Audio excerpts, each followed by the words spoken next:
Hi అండి. ఈరోజైతే paneer curry చేసేద్దామా డిఫరెంట్గా, అది కూడా డాబా స్టైల్లో. దానికోసం ఏం చేయాలో చూసేద్దామా. ఫస్ట్ అయితే పన్నీర్ని తీసుకుందాం. 200 గ్రామ్స్ పన్నీర్ నేను తీసుకున్నానండి. దానిని ఫస్ట్ చిన్న చిన్న క్యూబ్స్లా కట్ చేసుకుందాం. ఇలా పన్నీర్ని చిన్న చిన్న ముక్కలుగా కట్ చేసుకొని ఒక బౌల్లో వేసుకుందాం.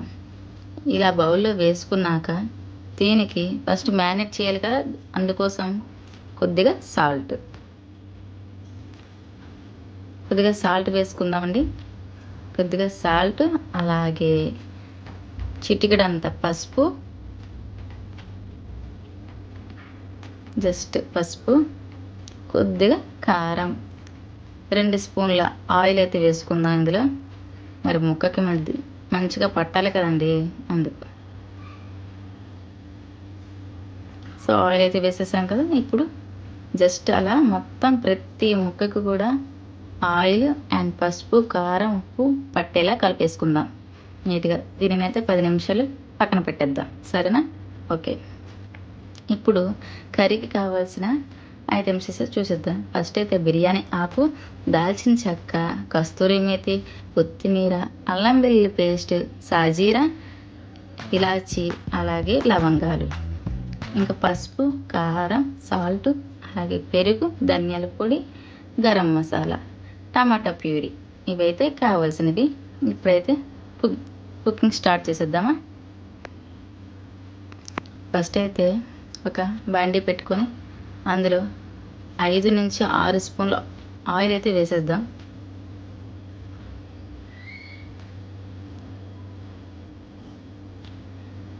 ఇందులోనే ముందుగా మనం మ్యారినేట్ చేసుకున్న ముక్కలు తెచ్చి ఇందులో వేద్దాం. మంచిగా గరిటె అయితే పెట్టకూడదండి, గరిటె పెట్టడం వల్ల ముక్క అయితే విరిగిపోతుంది కదా. సో అందుకే జస్ట్ ఇలా మంచిగా కలిపేసుకుందాం. ఫ్రై అయితే అయిపోయింది. ఇంకో విషయం, ఎక్కువగా ఫ్రై చేయకూడదు, ముక్క అయితే గట్టిగా అయిపోతుంది. అదే బాండీని పెట్టుకొని ఇంకొక 5 స్పూన్ల ఆయిల్ వేసుకొని బటర్ లేదా గీని కూడా వాడచ్చు. నేను కొంచెం గీ అయితే వేసాను. అలాగే బిర్యానీ ఆకు, దాల్చిన చెక్క, అలాగే లవంగాలు, యాలక్కాయలు, సాజీరా అన్నీ కూడా, గరం మసాలా మొత్తం అయితే ఇందులో వేసేద్దాం.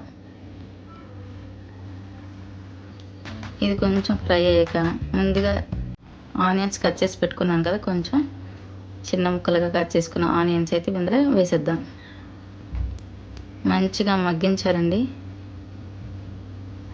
బ్రౌన్ కలర్ వచ్చినంత వరకు మగ్గించాలి. మూత పెట్టి చూసాం కదా, ఇప్పుడైతే బాగా మగ్గాయి.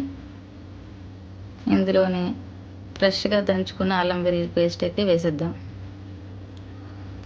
ఇప్పుడు దీన్ని పచ్చి వాసన పోయినంత వరకు ఆయిల్లోనే ఫ్రై చేయాలి, ఇది మోస్ట్ ఇంపార్టెంట్. మూత పెట్టి తీసి చూసాం కదా, బాగా వేగిపోయింది. మంచిగా కలుపుకొని ఇందులోనే ఒక స్పూన్, అంటే ఒక స్పూన్ శనగపిండి వేసేద్దాం. ఇది అసలైన మెయిన్ ఇంగ్రీడియంట్స్, ఎందుకంటే గ్రేవీకి చిక్కదనం ఇస్తుంది కాబట్టి చాలా బెటర్. దీన్ని వేయడం చాలా ఇంపార్టెంట్, మెయిన్. మూత పెట్టి మరో 2 నిమిషాలు మగ్గించాక మూత తీసేద్దాం.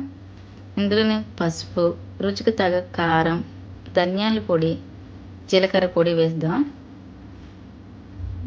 కొద్దిగా సాల్ట్, కొద్దిగా కలిపాక ఇందులో టమాటా ప్యూరీ కూడా వేసేద్దాం. మంచిగా కలపాలి, బాగా మిక్స్ చేసుకోవాలి. పచ్చివాసన పోయేంత వరకు 2 నిమిషాలు మూత పెట్టి మూత తెరిచి చూసారా, ఆయిల్ మంచిగా పైకి తేలింది. ఇలా మగ్గించుకోవాలి. మంచిగా కలిపి ఇందులోనే ఒక 5 స్పూన్ల పెరుగుని వేరే బౌల్లో వేసుకొని మంచిగా మిక్స్ చేసుకోవాలి. ఆ పెరుగుని ఇందులో వేసుకోవాలి. వేసుకొని మంచిగా మిక్స్ చేసేద్దాం.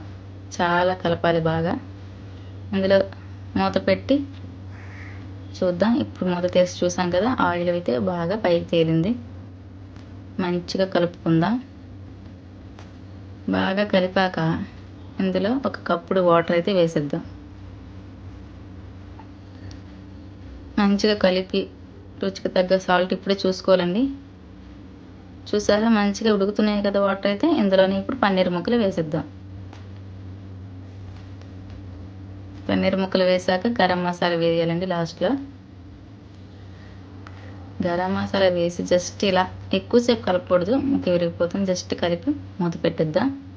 మరో 3 నిమిషాల తర్వాత మూత తెరిచి చూసారా, దగ్గరికి వచ్చేసింది కర్రీ అయితే. ఇంకో 2 నిమిషాలు మగ్గాలి. సో ఇంకో 2 నిమిషాల తర్వాత ఆయిల్ చూసారా ఎంత పైకి తేలిందో. చాలా కర్రీ అయితే సూపర్గా వచ్చింది. ఇందులోనే 2 చేతులతో నలుపుకున్న కస్తూరి మేతి వేసుకుందాం. చిన్నగా చాప్ చేసి వేసుకున్న కొత్తిమీర గార్నిష్ కోసం వేసుకుందాం. ఇంతేనండి, పన్నీర్ కర్రీ అయితే సూపర్గా వచ్చింది. మీరు కూడా ట్రై చేసి చూడండి, చాలా బాగుంటుంది డాబా స్టైల్లో. Thank you.